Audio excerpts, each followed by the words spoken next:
All right, so here's how it all started.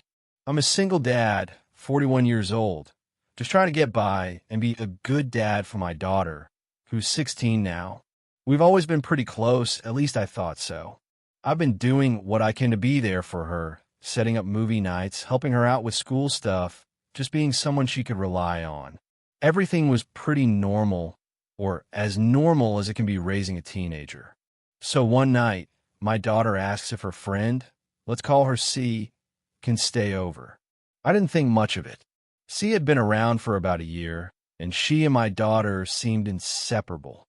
They do all the usual things teenage girls do, like watch movies, order way too much pizza, and talk way too loud into the early hours of the morning.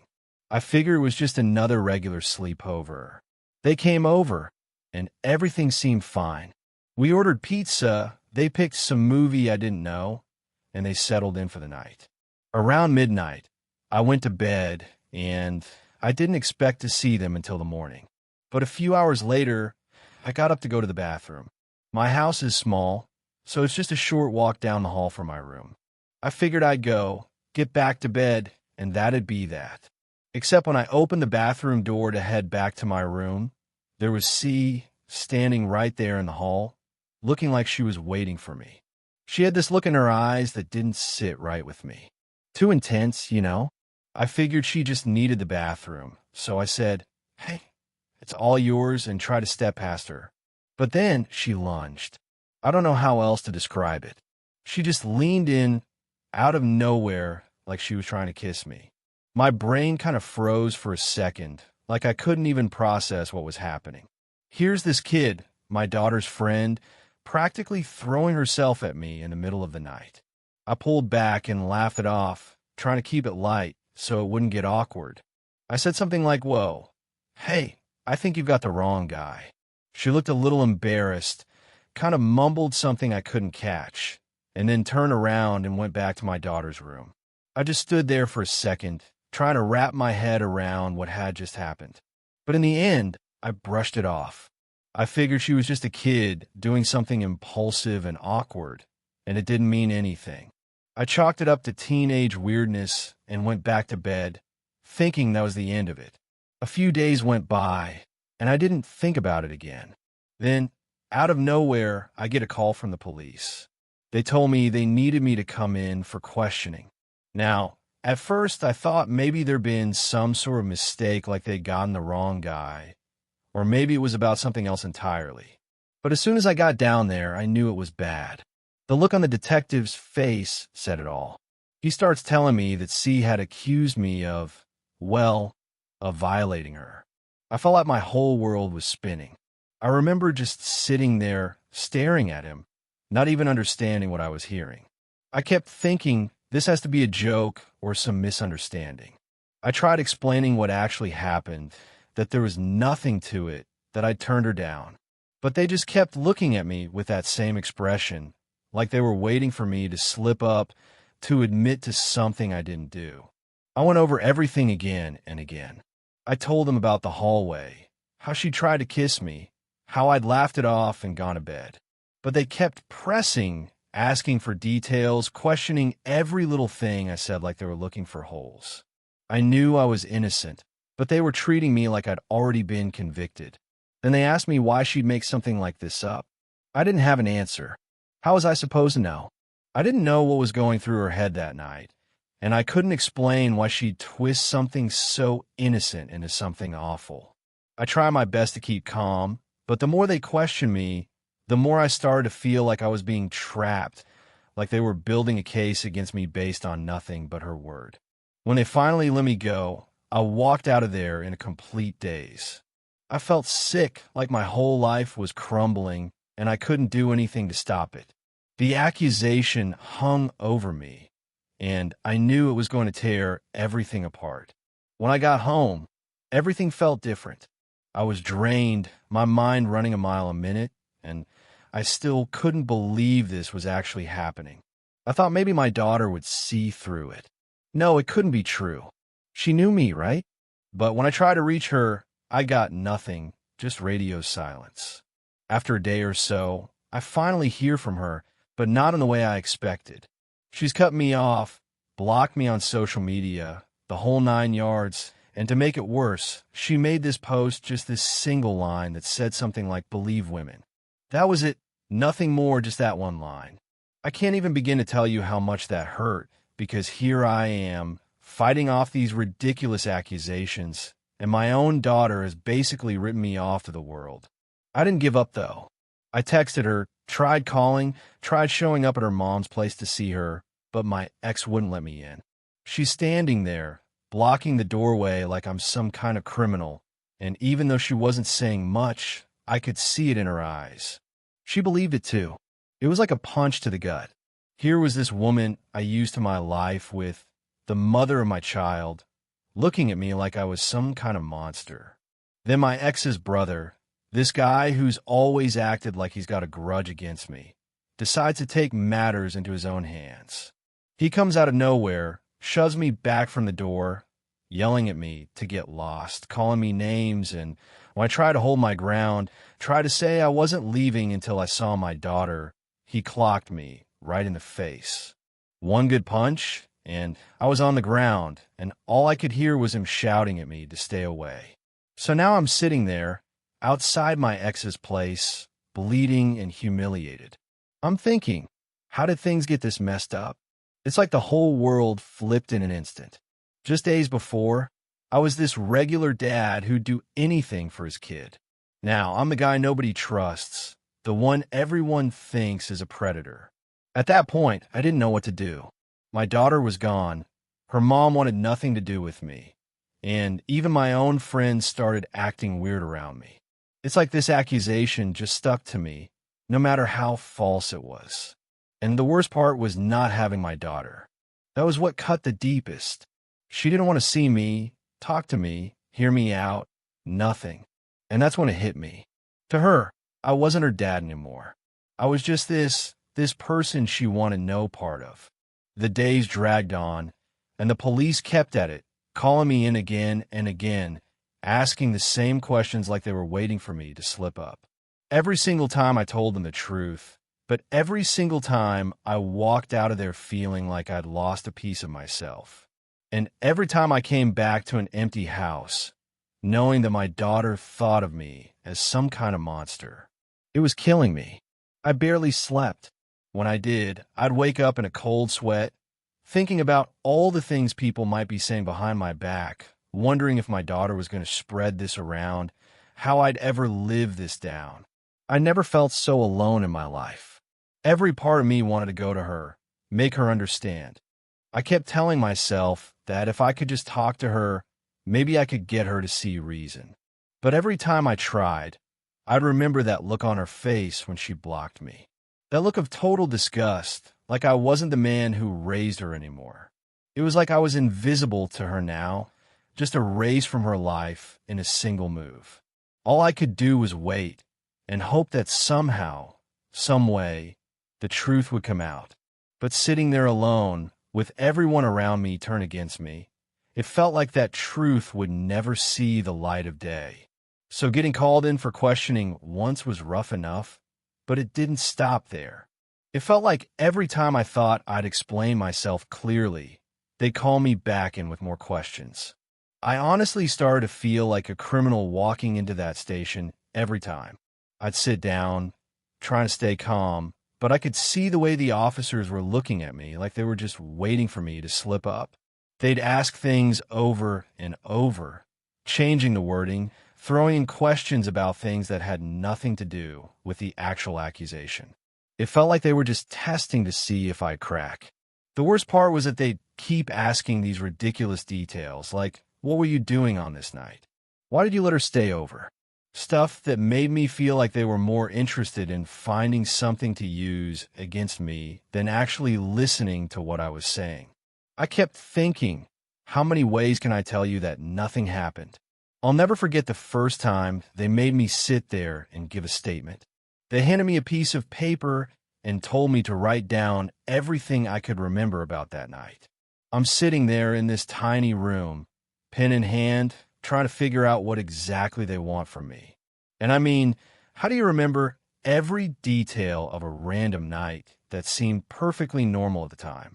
There was no reason for me to memorize every little thing because, to me, nothing even happened. I wrote what I could, told them exactly what I'd told them verbally 100 times, that I'd gotten up, gone to the bathroom, and then ran into C in the hallway. She tried to kiss me. I turned her down, and that was it. I thought it was no big deal, honestly. Just a weird moment I shrugged off, like teenagers are awkward sometimes. But the cops? They didn't see it that way.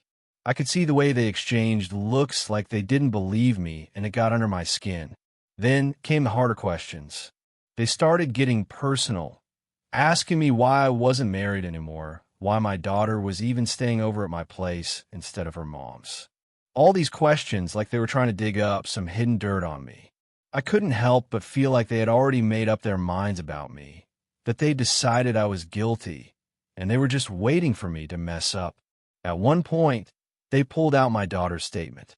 I didn't get to see it directly, but the way they talked about it, it broke me a little.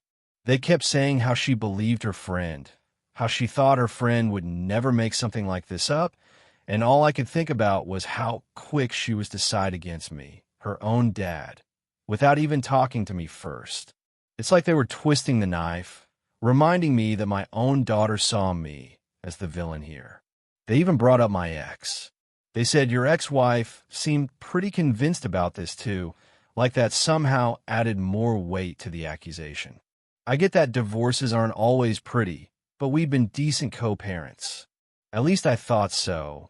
But now it was like everyone around me was just ready to believe the worst. Each time I left that station, I was more drained than before. I'd walk out into the daylight feeling like I'd been hit by a truck. My head was spinning with all these questions I couldn't answer, like how I'd even ended up here in the first place, and every time I got a call from them to come back, my stomach would drop. I couldn't shake the feeling that maybe they'd already decided to pin this on me, and nothing I said was going to change their minds. And while all this was happening, I didn't have my daughter. My own kid, the one person I thought would have my back, was completely gone from my life. I checked my phone every day, hoping maybe she'd reached out, or even just sent a message saying she wasn't sure what to believe. But there was nothing. She was totally silent, and knowing that she'd rather believe her friend than her own father, that stung more than anything the cops could throw at me. One day they called me in and started showing me pictures. It was like they were trying to psych me out or something. They'd hold up photos, ask me to describe things that had no relevance, like the layout of my house, where people were sitting during dinner, what we talked about that night, stuff that felt completely random, but they'd watch me closely like they were analyzing every word, waiting for me to stumble. It was a total mind game. I knew that nothing happened, that I'd done nothing wrong, but with the way they questioned me, I started second-guessing myself. I catch myself thinking, did I somehow mess up? Did I say something that sounded off? That's the thing about these situations. They mess with your head, make you doubt yourself, even when you know you're telling the truth. But I didn't back down. I gave them the same answers over and over, even though I was exhausted. It felt like I was living in a nightmare where I couldn't wake up, couldn't shake this accusation that had come out of nowhere to rip my life apart. And I'd go home, alone, every night, replaying every word I'd said, every look the cops gave me, every sigh and side-eye that made me feel like I was guilty just for being there. And then there was the waiting. I'd leave the station and have days where I'd just be waiting, wondering if they'd call me back in, if they'd decided to arrest me, if they were talking to my daughter again, feeding her more reasons to stay away. It felt like I was on trial every single day, even though I hadn't done anything wrong. And all this time, there was this pit in my stomach because I knew that if I couldn't convince them of my innocence, I'd lose everything. My daughter, my family, my whole life. Looking back, I still don't know how I got through it. I'd sit at home, staring at the wall, wondering how a single accusation could ruin everything. My world had flipped so fast, I barely had time to process it. And knowing that everyone around me was so quick to judge, so eager to believe the worst, it was a kind of pain I wouldn't wish on anyone. So yeah, That's where I was constantly walking into that police station, facing people who didn't believe me, and then coming home to an empty house, wondering if this nightmare was ever going to end. So, after all those rounds with the police, feeling like I'm constantly trying to prove my innocence, the next blow didn't come from them. Nope, this one came straight from my own daughter through her social media. I didn't see it right away, but I sure as hell heard about it. People started messaging me, friends calling me up, and I knew something was off before I even checked. When I finally saw it, my heart just sank. There was right at the top of her page, "Believe Women." Just those two words, posted like some sort of badge, a little nod to everyone following her that I was guilty without even saying my name. And for some people, that was all they needed to see. There's something about seeing your own kids say something like that for the world to see. Even if she didn't spell it out, everyone in our circle knew what she meant. Family, friends, acquaintances, they all knew I was the one being accused.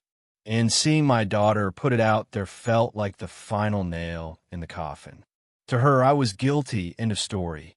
I'll be honest, I stared at that post for way too long, like maybe if I look hard enough, it'd make sense or change somehow. It felt like betrayal in its purest form.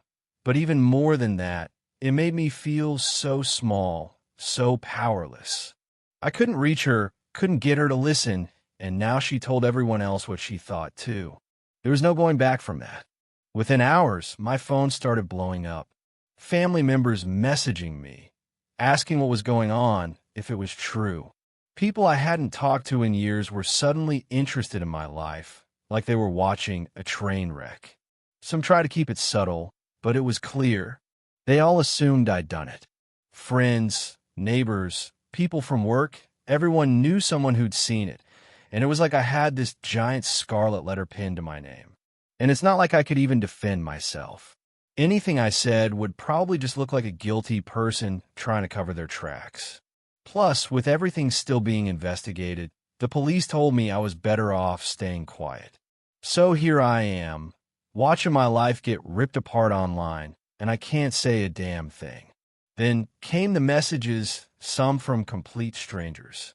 People accusing me, calling me all kinds of disgusting names, telling me what a monster I was. I got death threats, people saying I should rot in jail, that I was everything wrong with the world. They were sending me paragraphs of pure hate, and I had to sit there powerless to defend myself. My daughter, meanwhile, was still silent.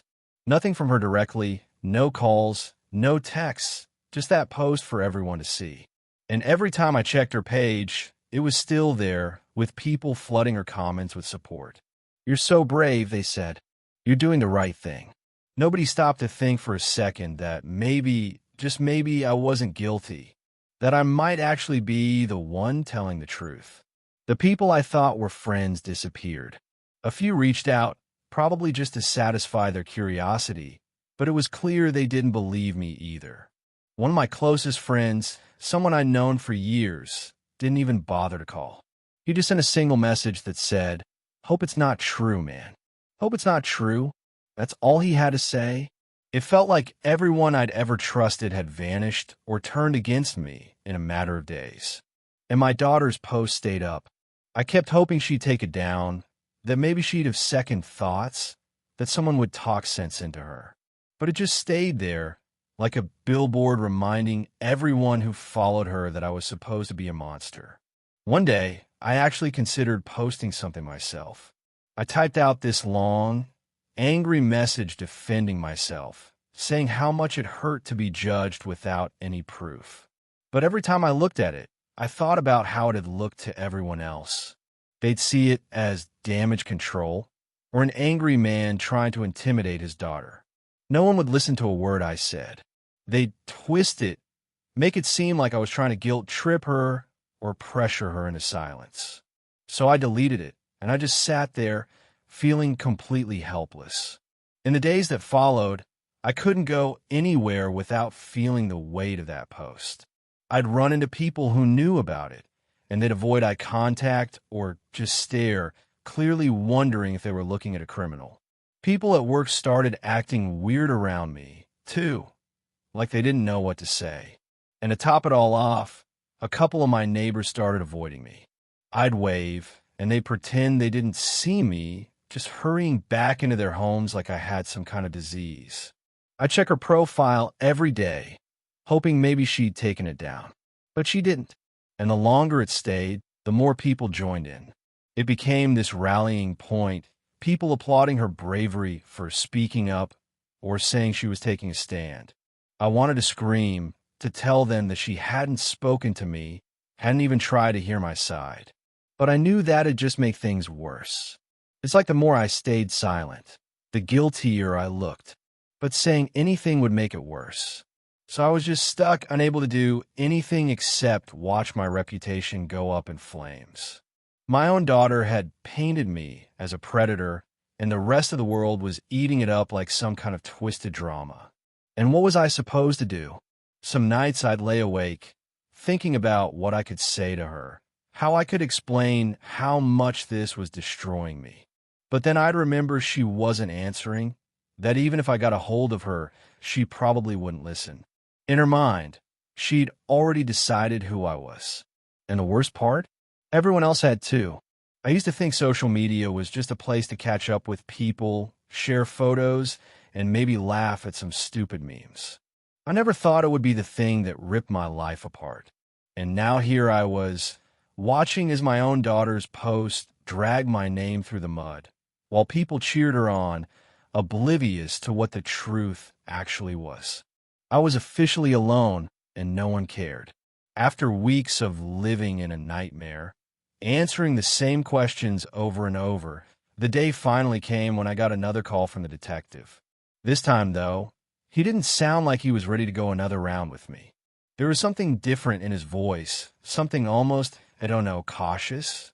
He told me to come down to the station because they had an update on the case. At this point, I didn't know what to expect anymore.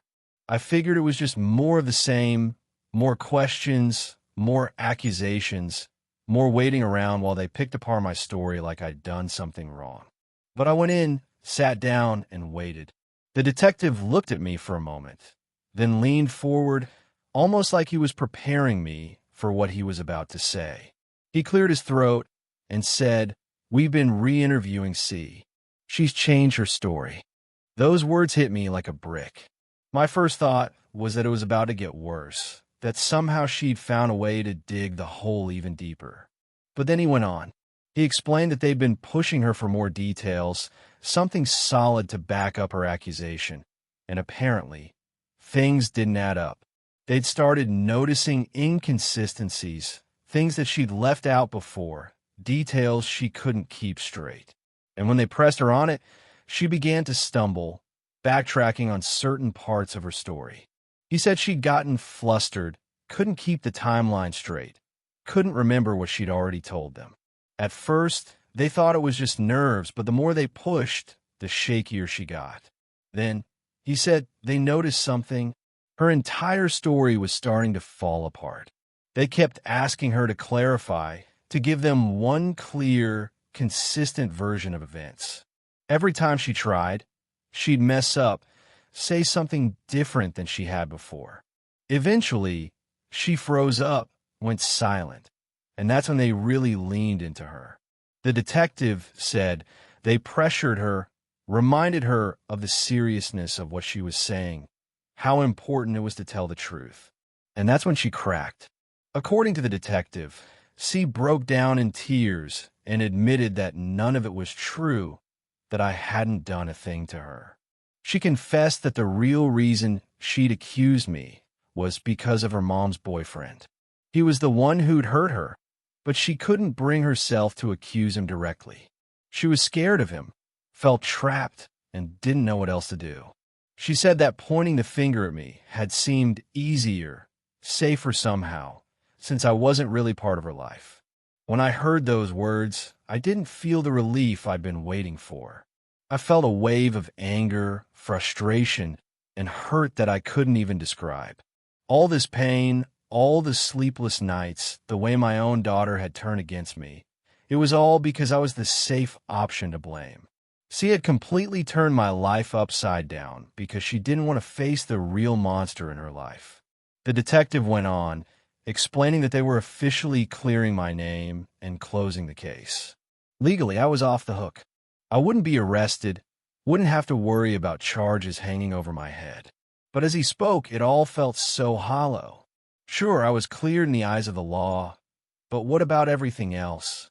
My reputation, my relationships, the trust my own daughter had shattered, all of that was still in ruins. The detective could tell me I was free as much as he wanted, but it didn't change the fact that everything I cared about had already been ripped apart. I barely remember leaving the station. I must have driven home in a fog, replaying the detective's words in my mind, trying to make sense of it all. When I got home, I just sat on the couch, staring at the wall, feeling completely numb. The truth had finally come out, but it didn't fix a damn thing. I kept thinking about how easily she had turned me into her scapegoat, how quick she'd been to ruin my life because it was easier for her. And the worst part? She'd done it without a second thought, without any care for the destruction she was leaving behind. I thought about my daughter, how fast she'd believe the lie, how quickly she'd shut me out and posted about believing women as if I was guilty without a doubt. For days after, I couldn't shake this feeling of emptiness. Sure, the accusation was gone, but the damage was done. Friends, family, everyone who'd once been in my corner had treated me like I was a monster. I've been forced into this horrible isolation, and now they expected me to just pick up and carry on like none of it had happened. And then, of course, the calls started coming in, mostly from family and people who suddenly wanted to talk after ignoring me for weeks, but I just wasn't in the mood. I couldn't shake the anger, the emptiness. The one message that really got to me was from my daughter, though. She left me a long voicemail. The second I saw it, I just stared at my phone, not sure if I wanted to listen to it. Part of me wanted to delete it right then. I mean, she'd already said everything she needed to say when she posted that believe women thing. I felt like at that point, her loyalty was clear. But another part of me, the dad part, wanted to give her a chance. I guess there was still a part of me that hoped she had some explanation that would make this whole thing make sense. I hit play, and her voice came through, shaky and hesitant. She started off with, "Dad, I'm sorry." Right away, I felt that stab of hurt all over again. Sorry? She was sorry? That was supposed to cover the weeks of hell I went through? But I kept listening, even though every word felt like salt in a wound. She talked about how C was her best friend, how close they were, and how she felt like she had to believe her. She said something like, "I didn't think someone would lie about something like that, especially someone I trusted so much." Her voice was cracking, and I could hear that she was crying by the end of it. She was saying all these things about how she missed me, how she'd been scared and confused, and how now she felt guilty. I wish I could say it made me feel better. I wish I could say hearing her apologize took away all the pain and anger I'd been carrying around. But it didn't. All I could think about was how fast she'd been to throw me under the bus. There was no hesitation, no, "Dad, can we talk?" Nothing. She'd heard one accusation and went straight to condemning me, making me out to be the monster in the story. Her voicemail ended with her saying she wanted to come over and talk face to face. She said she needed to see me to make things right. She kept saying how sorry she was, like repeating it would fix everything. But all it did was make me feel even emptier. Hearing her voice, knowing she was hurting now, didn't bring me any satisfaction. It didn't undo the fact that she'd already decided I was guilty before anyone even got a chance to investigate. That evening I sat on the couch, phone in my hand, just staring at her name and my contacts. I kept asking myself if I should give her a chance, let her come over and try to explain herself in person. But every time I thought about it, I felt this wall go up. I couldn't shake the betrayal. My own kid had judged me without hesitation, and now, after it was all over, she wanted to talk. Around 8 o'clock, there was a knock on my door. I didn't even have to check. I knew it was her. She'd been texting all day, saying she was on her way and asking if I'd please let her in.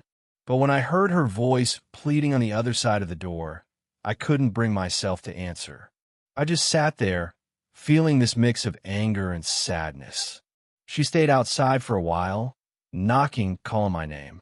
I could hear her through the door saying, "Dad, please, I need to talk to you." But I couldn't do it. Every part of me wanted to open the door, to just hug her, forgive her, tell her everything would be okay. But then I'd remember all those nights I spent alone, knowing she'd chosen to believe the worst of me. It was like I was stuck between being her dad and being a stranger she'd hurt, and I didn't know which one I was supposed to be. After a while, she left, and I thought maybe that would be the end of it. But the messages kept coming. She'd text me long apologies, saying she couldn't believe what she'd done, how sorry she was, how she needed to make things right. And I wanted to believe her, to believe that she was truly sorry. But how was I supposed to just erase everything? It wasn't just a mistake. It was a decision she'd made over and over again for weeks. She'd ignored me, blocked me, even posted publicly that she believed in her friend's accusation without a second thought. And now she wanted a clean slate? I couldn't wrap my head around how she could even ask for that, let alone expect it. At one point, she sent a message saying, "Dad, please don't hate me." And that hit me harder than I expected. Because the truth is, I don't hate her. I never could. She's my kid. And even though she ripped my heart out, I still love her. That's what made it hurt so much in the first place. If she were just some random person, it would have been easier to shake off. But she was my daughter, the one person in the world I thought would have my back no matter what. I spent a lot of nights thinking about whether I should forgive her, whether I could let her back into my life without feeling this constant sting of betrayal. But every time I thought about it, I'd remember the look in her eyes when she blocked me, the coldness in her voice when she said she didn't want to talk. Those memories were burned into my mind, and no amount of apologies seemed to make them go away. So I just stayed silent. I couldn't bring myself to answer her texts, to pick up the phone when she called. I didn't know if I'd ever be ready to have that conversation, to let her back in. I needed time, space to process everything without feeling like I had to forgive her right away. And I know that might make me sound like the bad guy, like I'm being too harsh. But after everything I'd been through, I felt like I deserved a moment to breathe, to put myself back together without rushing into a forgiveness I wasn't ready for. She'd already moved on, already felt like she'd done her part by apologizing. But for me, the damage was still fresh. In the end, I sent her a short message. I told her I needed space, that I couldn't see her right now, and that I'd reach out when I was ready. It wasn't the answer she wanted, and I knew it probably hurt her, but it was the truth. I wasn't ready to open that door again, not yet. And maybe, just maybe, that was okay. So after I told my daughter I needed some space, I thought things would calm down, at least for a little while. I figured I'd get some time to process, get my head straight without constantly thinking about the betrayal. But that peace lasted all of about a day before the texts, calls, and messages started coming in again, this time from the family. It started with my mom. She's never been one to stay quiet, especially when it comes to family stuff. She called me, saying she'd heard about everything and was worried sick about me. I get it, I really do. But as soon as I picked up, it was clear she wasn't calling to check on me as much as she was calling to talk me into forgiving my daughter. She went on, saying things like, "You know how teenagers are? And she's young. She made a mistake." I tried to explain to her that this wasn't some small slip-up, that my daughter had destroyed my reputation, dragged me through the mud, and left me to pick up the pieces. But my mom wasn't having it. She kept pushing, saying, "But she's your daughter." Like that alone should be enough to erase everything. In her mind, family forgives family no matter what. Then my sister jumped in. She's a little younger than me, and we've always been close, but she took my daughter's side too. I mean, She didn't say it directly, but her texts made it pretty obvious. She'd send me these long messages about how hard this must be for my daughter, how guilty she feels, how I need to be the bigger person. Bigger person? She was the one who threw me under the bus. But no matter how many times I tried to explain, my sister kept coming back with the same thing. She's young. She was scared. I wanted to scream. Everyone acted like I was the one overreacting, like I was supposed to just shove all my hurt and anger aside, because she's my kid. My sister even had the nerve to say, if you don't forgive her, you're going to lose her for good. Lose her? She was the one who left me, blocked me, publicly posted about me being guilty before I'd even had a chance to defend myself. But now that she's feeling guilty, I'm just supposed to let her back in without question. My mom called again the next day, and this time she tried another approach. She went on about how family's all we have, and how this is a teachable moment for my daughter. A teachable moment? I'm still trying to get back to feeling normal, still living with the emotional scars from all this, and she's acting like it's some kind of life lesson for my kid. It was like everyone saw this as a learning opportunity for her, and a minor inconvenience for me. And then there was my ex-wife. I hadn't heard from her much directly since all this started, which was honestly fine with me. But suddenly she was blowing up my phone too. She left a voicemail saying we needed to sit down as a family and work this out. Yeah, like it's that easy. The whole reason I was in this mess was because she too chose to believe the accusations without question. She didn't let me in the house, didn't listen to a word I said. And now she thinks we can just have a family meeting to work things out? I'll admit, hearing everyone gang up on me like that made me feel like I was losing my mind. I was still carrying all this hurt, all this anger, and every single person around me was acting like I was the one dragging things out, like I was supposed to just move on. They kept telling me things like, she's only a kid, and she didn't know any better. But that wasn't an excuse to me. She knew well enough to go on social media and accuse me without a second thought. She knew well enough to cut me off, block me, shut me out. She knew what she was doing then, but now that it's over, everyone's pretending she's innocent. My aunt even got involved. I think she means well, but she's always been one of those peace at any cost types. She sent me this long email saying how important it is to heal as a family and how I should set an example of forgiveness. Honestly, reading that email made me feel sick. She went on about how forgiveness is strength and all this stuff that sounded more like a Hallmark card than actual advice. None of them wanted to understand what I'd gone through. They just wanted me to forgive and forget to make it easier for everyone else. After a week of this, I couldn't take it anymore. I messaged my mom and sister in our family group chat and told them I needed space. I said, I understand you're worried about my daughter, but you need to understand that I'm hurt too. I can't just let this go overnight. I thought maybe they'd respect that. Maybe they'd back off and give me the time I needed to figure out my own feelings. But nope. My mom just doubled down, saying how holding on to grudges was only going to hurt me in the long run. She kept going on about how I needed to be a good role model, and all that did was make me feel worse. I wasn't holding a grudge. I was just trying to heal, trying to deal with everything that had happened. But they made it sound like I was being stubborn or petty. Then my sister jumped in, saying I needed to think of the long term and how I might regret pushing my daughter away. It was like they'd all rehearsed the same script, telling me over and over how I'd lose her if I didn't forgive her now immediately. No one stopped to think about what I'd already lost, what she'd put me through, what it felt like to be completely alone in this. I ended up muting the group chat for a few days just to get some peace. But even then, they found ways to get through to me. My mom came by the house one evening, just showed up at my door like she was dropping by for a casual visit. She sat me down and gave me this whole speech about letting go of the anger. She even said, "You'll feel so much better when you forgive her."